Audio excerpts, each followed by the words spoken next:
Hello and welcome back for another reading of The Way Back to Mayberry by Joey Fann. We are on chapter 13 and the title is Mirror, Mirror. And the title of the episode of the Andy Griffith Show for today is Deputy Otis. Scripture reading comes from Ephesians chapter 4 verses 22 through 24. You were taught with regard to your former way of life, put off your old self, which is being corrupted by its deceitful desires, to be made new in the attitude of your minds, and to put on the new self, created to be like God in true righteousness and holiness. I wonder if he's going to talk about the town drunk Otis. I know some of you are asking that question, so the answer is yes. But I'm not going to talk about the evils of drinking. I believe the issue is a bit larger than that. Otis Campbell is a very lovable character in Mayberry. We understand that he has a problem, but we love him anyway. We don't feel sorry for Otis, but we see him for what he is. Someone who has a hard time resisting the temptation to drink too much. However, I do think we need to be careful when considering Otis because we never see the downside to his lifestyle. In the show, Otis is extremely funny when he is drunk, but we never see the seriousness of his problem. Or do we? Deputy Otis gives us a little insight into how Otis really feels about his life. Unbeknownst to Andy and Barney, Otis has been writing to his brother Ralph, telling him that he is a sheriff's deputy. Otis wants to make an impression that he has done something with his life, that he is respectable. This charade goes on until Ralph and his wife Verlaine, I don't make these names up, decide to come to Mayberry for a visit. Otis is very honest with Andy and tells him about the deception. However, upon hearing Otis's story, Andy offers to swear Otis in as a temporary deputy. Barney opposes the idea and even accuses Andy of falsifying, but Andy defends his action by saying that Otis will be a deputy for only as long as his brother and sister-in-law are visiting. Back at Otis's house, Andy reminds the new deputy that it is his duty to confiscate and destroy any illegal liquor on the premises. As much as he hates it, Otis must oblige, and he pours a bottle of previously hidden moonshine down the drain. Ralph and Verlaine make it to town, and for a while Otis thinks that his plan is working. Even though Ralph suggests that the two have a snort, Otis doesn't relent. However, later on when Otis can't find Ralph, he assumes that he has slipped off to town to find out about the real Otis. Otis goes down to the courthouse to tell Andy and Barney that the plan just didn't work. A funny thing happens while the three are at the courthouse.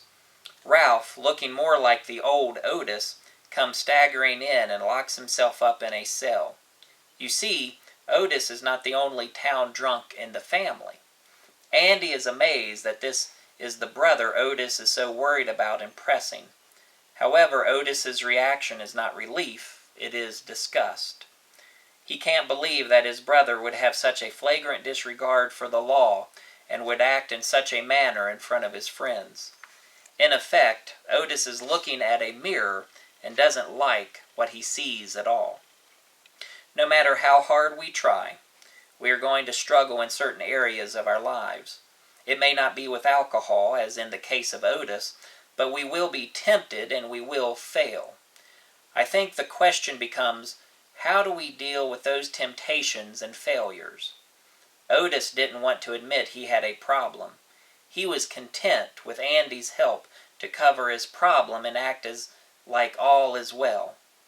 However, Otis eventually realized that it was a futile effort. No matter how well he covered himself, the truth would eventually come out. He wasn't perfect, and he found out that his brother wasn't perfect either. I wonder how their relationship might have been different if they had just been honest with each other in the first place. In the episode, Otis said that no one in his family ever thought that he would amount to any good.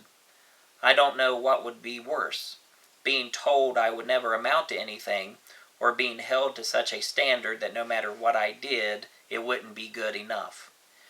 When I was growing up, my family always encouraged me. They were never overbearing to the point that I feared going home when I messed up. They gave me the love and the freedom to make my own decisions and to learn from my failures. No matter how many times I failed, I never doubted the love and acceptance my family showed me. Even with the environment I had growing up, it is still hard to admit that my life is not perfect. Further complicating my situation is the fact that I am somewhat of a perfectionist. I'm one of those people whose desk at work is always straight and uncluttered, and whose car is always washed and vacuumed. If you want to see me sweat, let a 5-year-old with an ice cream cone ride in the back seat of my car for a while. However, life is rarely as uncluttered as I like my surroundings to be. No matter how much it bothers me, there is no area in my life that is perfect. When you consider how we tend to act around each other, you would think that we all have perfect lives.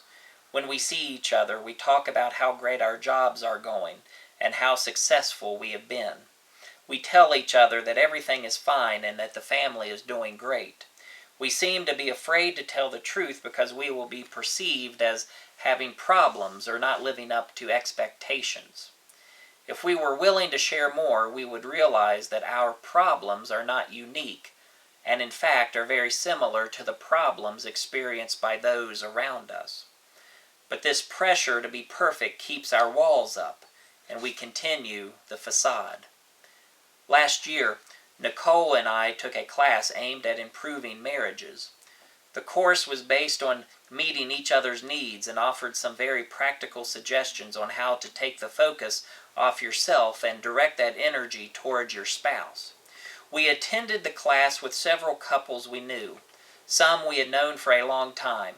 Probably one of the biggest impressions I gained from that class was that everyone had problems. I think we lose sight of this fact when we give the appearance that everything is fine. This class forced all of us to drop the act and really discuss some of the serious issues in our lives. As we went through the class, we started forming bonds with each other because we realized that we were more alike than we thought. Instead of thinking that we really must be in trouble because nobody else could possibly be struggling with the same issues, we realized we were not alone. Admitting that you are not perfect is not easy. It takes courage and faith, especially if you've been burned by people who have used your weaknesses against you. But the strength and encouragement we receive by sharing and by opening our hearts to others far outweighs the risk and apprehension involved. We need to be people who are not afraid to admit our weaknesses, but we also need to be willing to accept others for who they are. When we have that attitude of acceptance, I believe that we will be able to see others as Christ sees us, with love, patience, and understanding. Thank you for joining me. Come back again next week.